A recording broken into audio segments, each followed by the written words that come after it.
আলভি ভাই আমাকে ফোন দিয়ে বলছে যে ম্যাডামকে একটু ইয়ে করার জন্য, যে ম্যাডাম পাগলামি করতেছে যাতে ওকে থামায়। তো সেই ক্ষেত্রে যদি আমি চিন্তা করি, হয়তো বা আলভি কিছুটা আঁচ পেয়েছে, এই কারণেই হয়তো অর্ককে বলেছে যে তুমি ম্যাডাম যেহেতু পাগলামি করতেছে তুমি ওকে একটু, ইকরার কাছ থেকে যতটুকু শোনা, যে আমি ওর কাছ থেকে যতটুকু নিউজ পেয়েছি, সেখানে আসলে তিথির নামটা ওইভাবে করে ডিরেক্টলি কখনো পাইনি।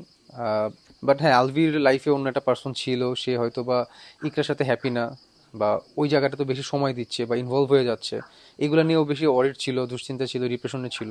তো আমি আসলে এই ব্যাপারগুলোই জানতাম।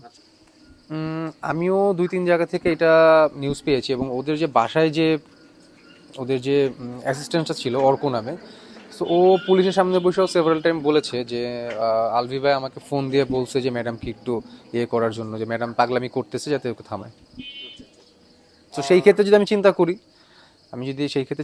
তাহলে হয়তো বা আলভি কিছুটা আঁচ পেয়েছে, এই কারণেই হয়তো অর্ককে বলেছে যে তুমি ম্যাডাম যেহেতু পাগলামি করতেছে তুমি ওকে একটু আটকাও। আচ্ছা আচ্ছা আচ্ছা।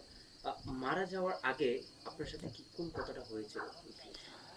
আসলে মারা যাওয়ার আগে ওর সাথে আমার লাস্ট কথা হয়েছে এর আগের শুক্রবারে।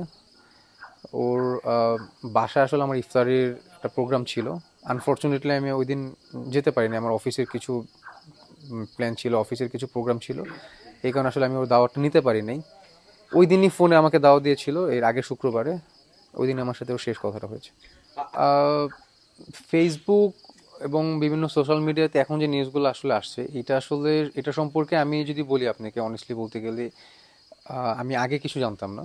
আমি যেটা জানি হচ্ছে, ইকরার মুখ থেকে যতটুকু শোনা, ইকরার কাছ থেকে যতটুকু শোনা, যে আমি ওর কাছ থেকে যতটুকু নিউজ পেয়েছি, সেখানে আসলে তিথির নামটা ওইভাবে করে ডিরেক্টলি কখনো পাইনি। আহ, হয়তোবা কোনো একটা পার্সনের কথাও সে বলেছে, সে পার্সন যে তিথি ছিল এটা আমি জানতাম না। বাট হ্যাঁ, আলভির লাইফে অন্য একটা পার্সন ছিল, সে হয়তো বা ইকরার সাথে হ্যাপি না, বা ওই জায়গাটা তো বেশি সময় দিচ্ছে বা ইনভলভ হয়ে যাচ্ছে, এগুলো নিয়েও বেশি অরিড ছিল, দুশ্চিন্তা ছিল, ডিপ্রেশনে ছিল। তো আমি আসলে এই ব্যাপারগুলোই জানতাম। আচ্ছা। এখন বিভিন্ন মানুষ বিভিন্ন জায়গা থেকে অনেক নিউজ পাচ্ছি যে ওর শুটিংয়ে কিছু প্রবলেম ছিল, বা ঢাকার বাইরে বরিশালে কিছু ঝামেলা ছিল, ইভেন গাজীপুর রিসোর্টে কিছু প্রবলেম ছিল। এটা আসলে সাংবাদিকদের কাছ থেকে বা বিভিন্ন মানে মিডিয়া কোন কর্মীর কাছ কোন থেকে। জিনিসটা প্রবলেম ছিল যে রিসোর্টে যান শুটিং করতে যেতে? হ্যাঁ, এটা আসলে আমি যেটা বললাম, যেটা বিভিন্ন গণমাধ্যম কর্মীদের থেকে এবং ফেসবুকের থ্রুতে আসলে আশেপাশে ও রিলেটিভ বা ইকরার ফ্রেন্ড সার্কেল, তাদের মাধ্যমে আসলে আমি জানতে পারছি। আচ্ছা আচ্ছা। একটা জিনিস দেখেছি যে এই যে আপনার কি আইনগত ব্যবস্থা কোনো নিয়েছেন নাকি? আইনগত ব্যবস্থা বলতে হচ্ছে ওর ফ্যামিলি হয়তো বা সম্ভবত একটা মামলা করেছে। আহ, ওইটা নিয়ে আসলে পুলিশ ভেরিফিকেশন চলছে, এতটুকুই জানি, আসলে এর আচ্ছা। বেশি আসলে আমি জানি না। এখন আপনার যুক্তিতে কি মনে করছেন যে জাহির আলভির কি আসা উচিত ছিল এখানে? নিজের ওয়াইফ মারা গেছে।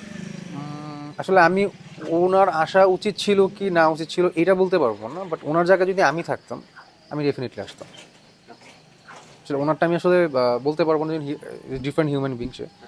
বাট আমাকে যদি আমি ওনার জায়গায় রিপ্লেস করি, আর আসলে আমি, আমার সন্তান যদি থাকতো, মানে আমার সন্তান আছে, আমার একটা ছোটো মেয়ে আছে, সো আমার পক্ষে আসলে আমি আমার ওয়াইফকে মাটি দিয়ে ফেলবো একবার না দেখে, অ্যাটলিস্ট এটা আসলে হতে পারে না। বাট তারও কিছু ব্যারিয়ার থাকতে পারে, তার কিছু পার্সোনাল ব্যারিয়ার, সেও যেহেতু একজন অভিনেতা, আহ, তারও কিছু ব্যারিয়ার থাকতে পারে, সে হয়তো বা চিন্তা করতে পারে, কোনো দুশ্চিন্তা করতে পারে। So আসলে আমি এটা শিওর বলতে পারবো না।